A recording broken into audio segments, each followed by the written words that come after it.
we've seen is, specifically in South Africa over the last 5 to 10 years, we've seen a huge growth in the entrepreneurial environment, specifically in the major capital cities like Pretoria, Johannesburg, Cape Town. What that has led to is a big growth in the technology space, to use a broad term.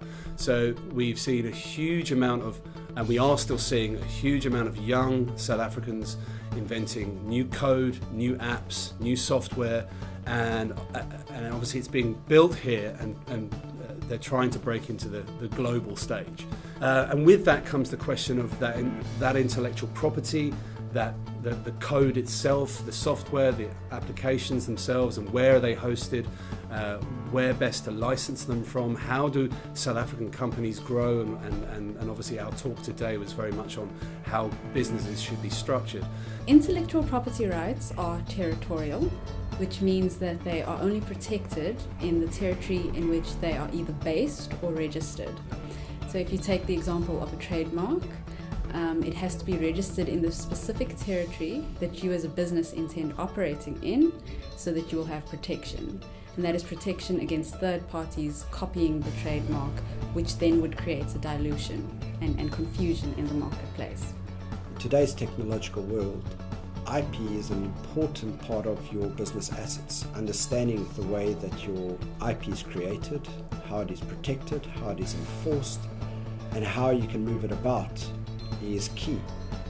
Similarly, it is important to understand what restrictions are in place when creating your IP, when you need to allow others to use your IP, when you need to expose your IP to different people for various reasons, be it for obtaining funding, attracting financiers, and attracting foreign shareholders, attracting the right technical people to help develop your IP.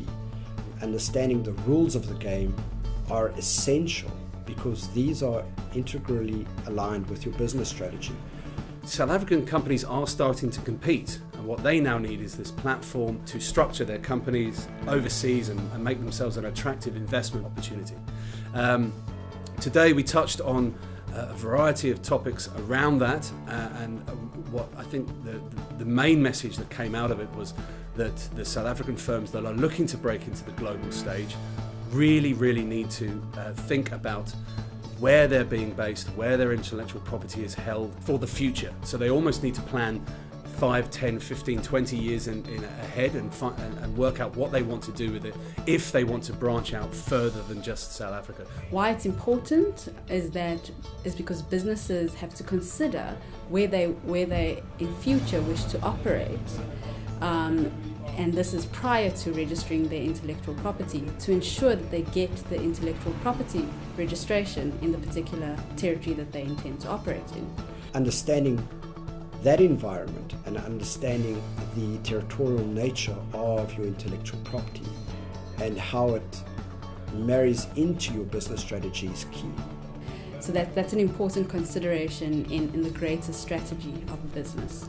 There's a lot of very unique work that's being produced here.